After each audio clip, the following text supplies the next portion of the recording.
Hi there, everyone, and this is Krissy from In the Stars by Krissy.com, and this is going to be your video for the new moon in the sign of Virgo na mangyayari on September 7, 2021. And sa Pilipinas, this is going to be around 8:41 or 45 a.m. I'll have to double check later and then ipuput ko lang information down below this video just in case na mali yon. But it should be around those periods of time.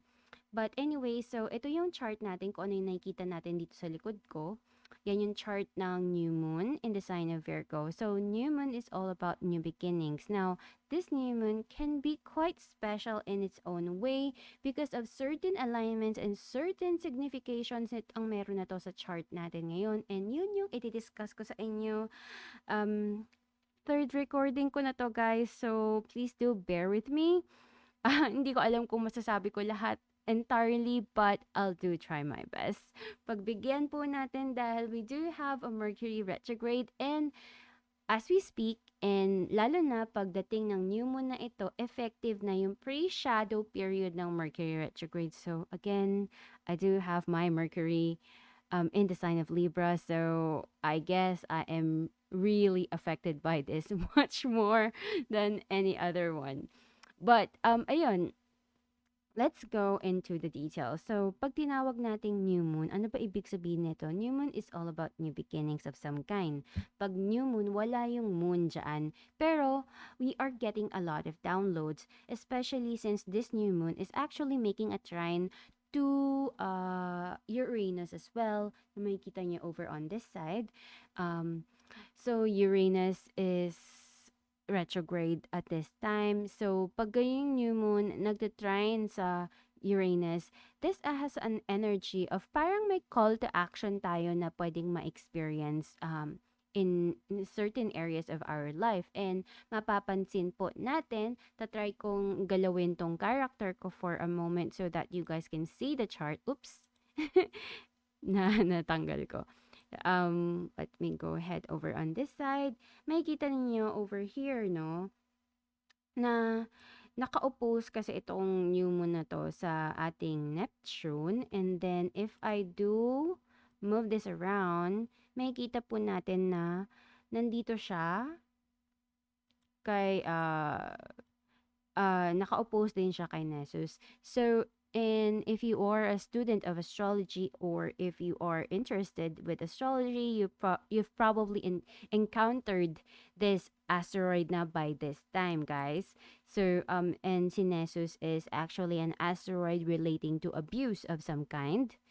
And, bigyan ko lang kayo ng short background story with this, no, na si Nessus po ay isang evil person, evil man siya that was so much into his desire. And it has a lot to do with love and lust all at the same time. Basically, this person in mythology raped the lover of Hercules. Now, kaya ako kinakwento ito kasi meron siyang big correlation with this new moon. And I do believe that a lot of people will be affected by this. We are going to be affected by this one way or another, and it is going to activate some parts of our trauma. Uh, Alam mo yun, parang merong mga babalik na feeling sa atin na na-encounter na natin before.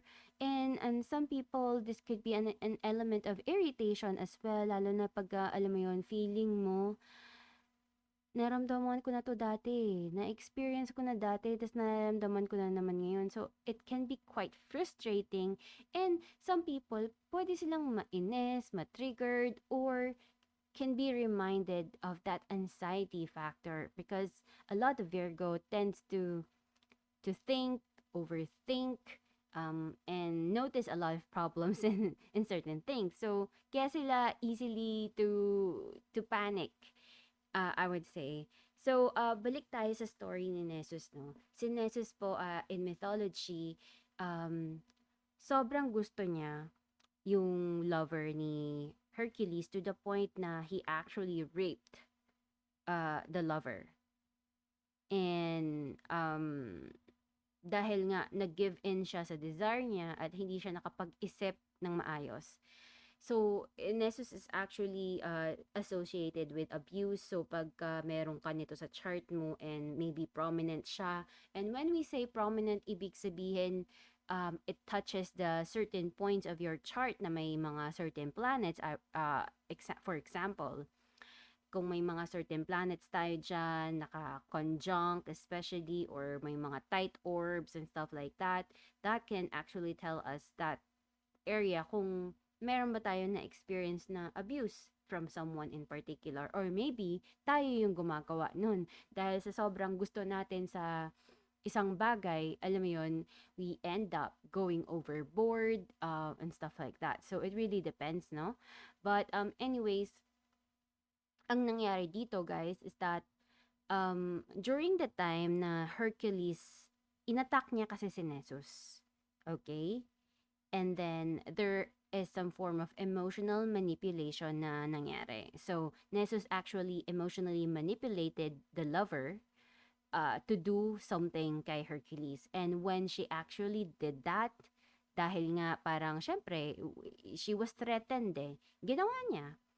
And then, nung ginawa niya, ang nangyari is, imbes na, kasi ang reason ni Nessus dito is to dominate her para makuha na niya entirely yung babae. Kasi sobrang gusto niya tong babae nito eh. Gagawin niya lahat to have this person into her. Her body, her soul, and every being. Gustong-gusto niya. So, yun yung talagang issue ng story na to. So, nung ginawa ito ng lover ni Hercules, which hindi ko mabigkas yung pangalan, kaya hindi ko sinasabi yung name. I think it's Deianira or Deianira or something. I don't know. Forgive me if I pronounced that wrongly. But anyways, yun. Ang nangyari is, this has cost him his own life. So, namatay siya as a result.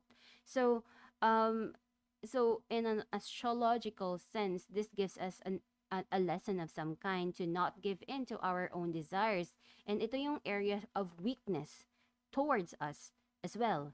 Ano ba yung bagay na sobrang gusto natin to the point na, alam mo yun, we lose our senses, we lose all control of our morality and stuff like that. And this new moon is actually going to emphasize this lessons and this energy of what this new moon is going to bring. Don't get me wrong though, this is actually a really good new moon. It's just that it can also activate certain things depende kung how this is going to be playing out in your own life, in your own chart and stuff like that. Kasi iba-iba rin naman talaga eh. But so ayun, I'll try to move this image ng chart natin para makita ninyo. Okay. So, ang makikita ninyo dito, no, I did open up a few elements sa astro.com. So, some of you guys, baka hindi kayo aware sa mga nangyayari sa chart, but I did activate some form of tinatawag natin decan and terms in astrology to give us more of an idea how this is going to be manifesting. Basically, I use this from time to time, lalo na pag we're doing mundane astrology. So, ito ang new moon, no? May kita nyo meron tayong mga symbol ni Saturn over there. And since may symbol tayo ni Saturn na tumatama sa new moon na to, we can actually make some form of conclusion. And don't forget na nandyan din banda si Mercury. And then Mercury is actually going to be retrograde. So things of the past will surely creep up on you during this time. And it's not a bad thing, okay? Maraming tao natatakot sa Mercury retrograde, but Mercury retrograde is actually not bad. There are certain Mercury retrograde that can cause a lot of headaches for many people. Iba-iba rin naman. Pero this time around, Mercury retrograde is not entirely sira, kumbaga. For example, if you are thinking about what happened to you last year, around mga January time, meron tayong eclipse last year, and then parang around mga around summer or something like that, meron tayong Mercury retrograde, and I'm pretty sure that last year was the time na maraming mga breakups na nangyari, mga important relationships na nawala. And that is because Mercury is in the sign of Pisces, which is fall, and that has caused a lot of issues because it is also aspecting Neptune. This time around, this Mercury retrograde is going to be aspecting Neptune as well, pero um hindi sira si Mercury retrograde. In fact, wala siyang dignity during this time. But yeah, we're not going to dive into into that topic, but it's not going to bring us any form of harm, but it does has some form of activation. So let's just be clear on that. So, since meron tayong influence ni Saturn over here, this can really tell us that whatever we begin right now, whatever information that comes to us right now, because makaka-receive tayo ng mga downloads, guys, eh. Lalo na since meron tayong activation nitong Uranus. This activation is going to give a lot of insight to us, a lot of downloads na may receive natin, meron tayong malalaman. Pero it's not going to be happening on a very external level. It's more of a realization of some kind. It could even be very much spiritual, or it can be actually prophetic, if you get my drift. So, merong ganong energy.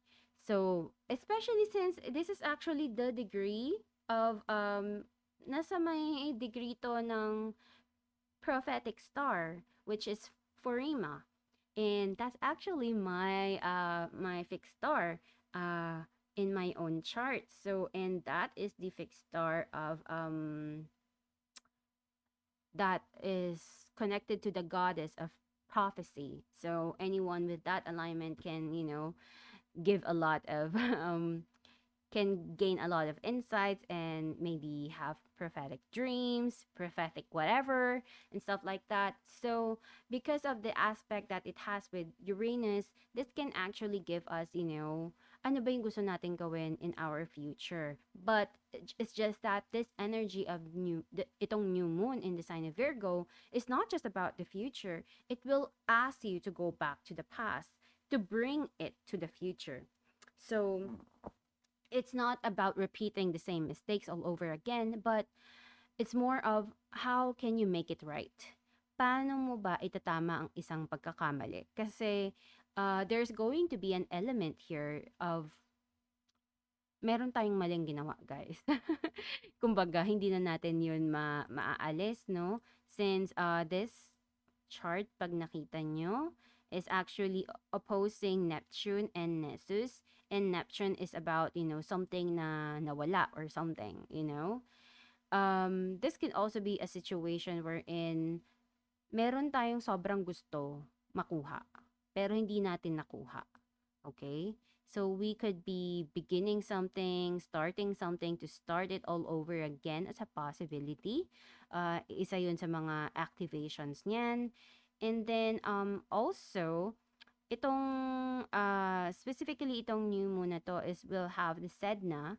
Si Sedna po is yung goddess na relating to betrayals. Nagkaroon siya ng mga sudden reversals in life. And si Sedna, sometimes ito yung sa lahat ng stories ng mythology, ito yung pinaka-ayoko. Kasi she encountered a lot of sadness and a lot of betrayals. Pero at the same time, hindi mo siya ma-blame kasi may pagkakamali rin kasi siya. So, I guess you will have to look at this in a very intuitive level, itong mga pinagsasabi ko, kasi only you would know how this is actually affecting you. Because iba-iba naman yung mga experiences natin, guys. And for sure, there is a form of trauma or a pain that you have experienced that will be activated by this new moon. And dumarating siya ngayon for you to heal it, not for you to repeat and experience the pain all over again. Of course, that can happen if you give in sa Nessus energy, which is, the opposition of this new moon. So if you do give in to that energy, you might repeat something and lose it all over again, or repeat something and just feel the pain. And wala kang lessons na na nakuha from that. And uh, that's just another story as a whole. So, ayun. Also, let us not forget si Chiron. Si Chiron is also opposing this Mercury retrograde. So, there is really something in the past na pwedeng mag-come into the surface, especially with this pre-shadow period ng Mercury retrograde. So, this will have us thinking about the past, something na nangyari before, some form of shady situation before can come up to the surface of things. Also, I think it's very important that we do take note na nandito tayo sa Venus energy ng Venus in the sign of Libra. And this activates a lot of themes relating to women as a whole. Now, if you've been part of my Facebook group community, and if not, feel free to join us. It's facebook.com/group/readings by Krissy. Marami kaming mga pinag-usapan doon, guys. And the group itself is not entirely focused on astrology. We do post mga astrology readings and learnings. But it's really more about a sacred space wherein we do talk about real things. Hindi kami mahilig sa mga memes. And it's all about teaching a lot of Filipino people about real essence of astrology and spirituality and magic from time to time. So we do not really disclose a lot of sacred arts or anything like that, but pinag-uusapan namin yung mga difference of things that are fake in this modern millennial world, to the things that are actually real and valid, yung mga things na importante, yung mga foundations and certain things. So, ayun. And nagkaroon ng mga balita doon about relating to women's right and yung expressions natin. And if you have been following the news, meron ding mga balita regarding mga sex worker, yung mga work nila have been being threatened of losing their job and stuff like that. And if you mapapansin ninyo, naka-oppose siya kay Aries, which is the goddess of discord. And Aries is like, related siya kay Xena. If you've seen, if kung abutan nyo man yung palabas na yon, so parang is the female warrior, and Aries is actually relating to the goddess of discord, basically. So this is about fighting for your own right, fighting for what is right, for what is just, and for female rights. And I'm sure na napansin na natin to sa mga news, sa mga balita, dahil meron din to kay Sir Tulfo. Kung nanonood kayo nyon sa balita or sa internet, nagkaroon din ng mga issue wherein, alam mo yon, merong mga balita relating to women. It's either may lokohan na nangyayari and stuff like that. And yung mga lokohan, guys, lalo na especially nitong late August 2021 to September, is dahil sa epekto nitong Mars opposing Neptune. Tapos nandyan si NESSUS, o, diba? Everything really just makes sense in astrology. So, ayun. And ito rin yung time na it's either may lokohan na nangyayari or may exposure na nangyayari. And that's actually what we are seeing on the very much on a collective level. So, also, let's not forget na we'd said na in very near to the conjunction ng North Node, in the sign of Gemini, this could be issues of betrayal when it comes to communications, words, and messages all at the same time. So there is a possibility na what we actually think a certain situation is may not be entirely what it actually is. So ito yung moment na wherein we will need to check the facts much more. Hindi tayo dapat basta-basta. And this is Virgo, guys. Virgo wants things that are real, that are practical. Totoo ba yan? O peke ba yan? Hindi naman siya opposed sa idea of fantasy. Actually, it's okay for Virgo to be liking fantasy. In fact, mapapansin nyo na a lot of Virgo are actually quite dreamy. It's just that gusto din nila ng something na nangyayari sa totoong mundo. Ayaw nila ng parang nasa utak mo lang, fantasy lang, tas hindi naman pala mangyayari. So, madalas yun yung nagiging issue. Mapapansin nyo rin na parang, since this is the energy of Virgo, this is more about problem solving as well. That is the reason why a lot of Virgo, marami tayong mapapansin na they always see the problems in certain things. Napapansin nila lahat ng problema, lahat na lang ng pwede i-complain, i-complain nila. Nakikita nila yung mga details of certain things, and that's just the essence of Virgo. And ang gusto nila is ayusin to. So you will see na parang since this new moon will give the energy of the entire month, I would have to say so myself na parang siguro the first 2 weeks of September will be a moment wherein we are going to be finding out certain things, maybe things that we really, really want. Lalo na sa isang situation na hindi tapos, hindi ayos. Alam mo yun, yung mga desires natin will come to us one way or another. Lalo na yung mga desires natin na hindi nag-manifest, na hindi na natupad for whatever reason. And siguro pagdating ng Libra season, ito yung time na parang we are going to confront things. We are going to take action regarding certain things in our life in most cases because Mars is also at the 24 degree na. And then lilipat na yan sa Libra later on. And then, alam mo yun, we will have Venus in the sign of Scorpio by September 10. So, lilipat na siya dyan sa may Pluto and Mars energy. So, that going to be very interesting in its own way, lalo na sa early degrees ng Venus in the sign of Scorpio. Mas lalong nag-give in yung energy of our own desires.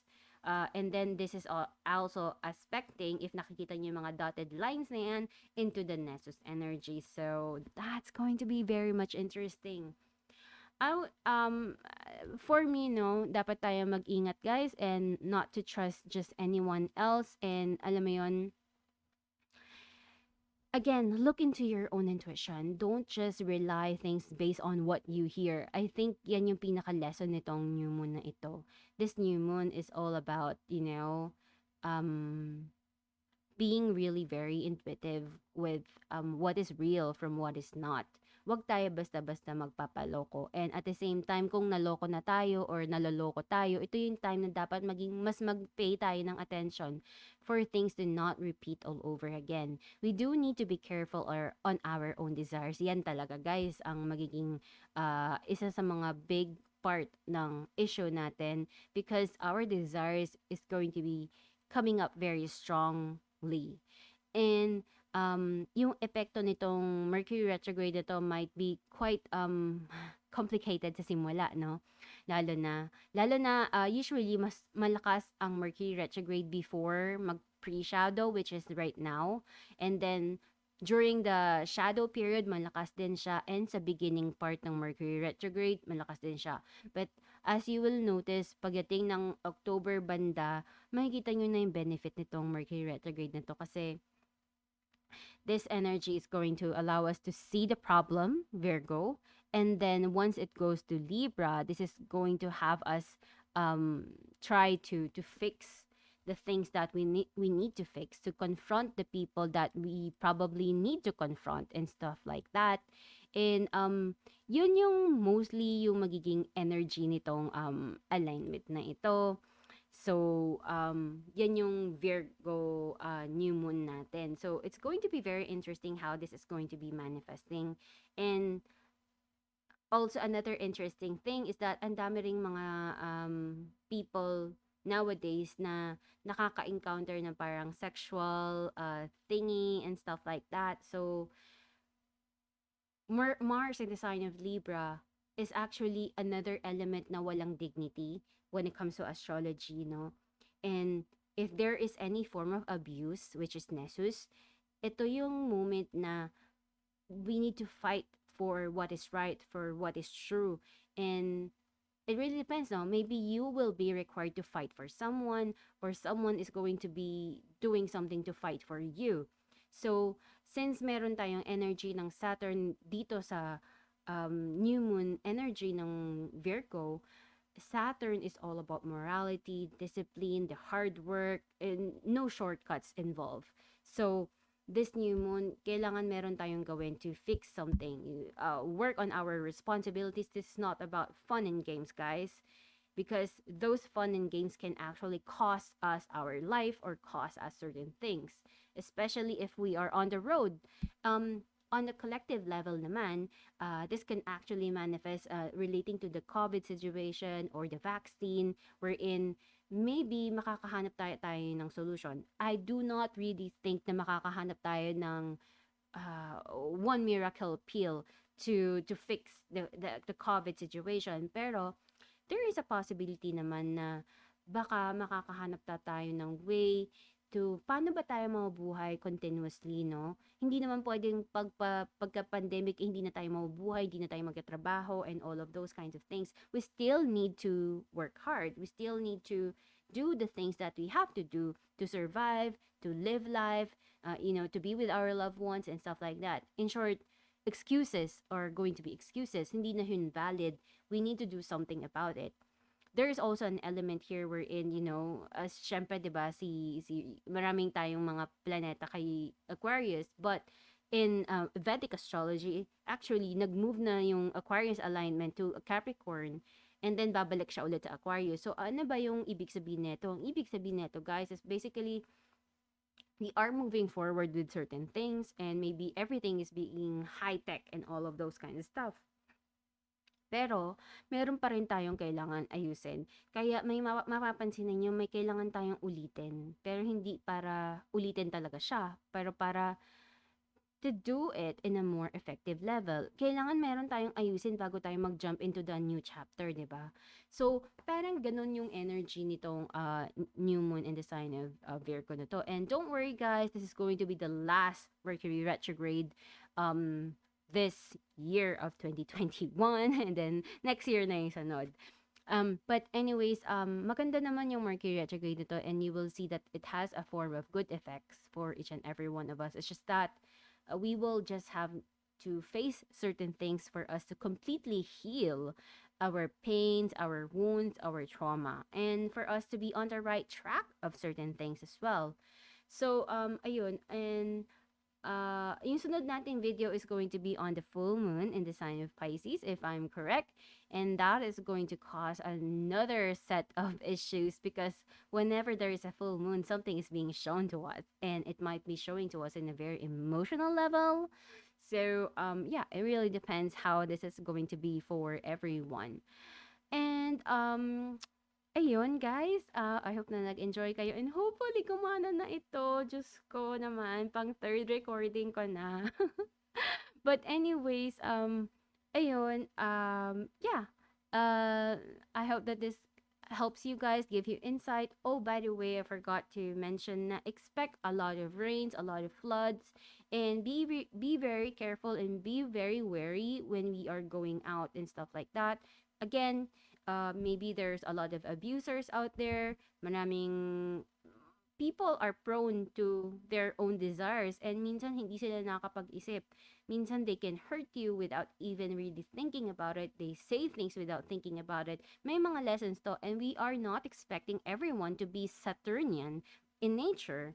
Saturnian nature will be yung mga people na medyo may pagka-Saturnian energy in them will act with moral, will act by integrity, and makikita nyo to. They are the people that will show out there in the public to expose the truth to people, while other people are going to say a lot of weird stuff.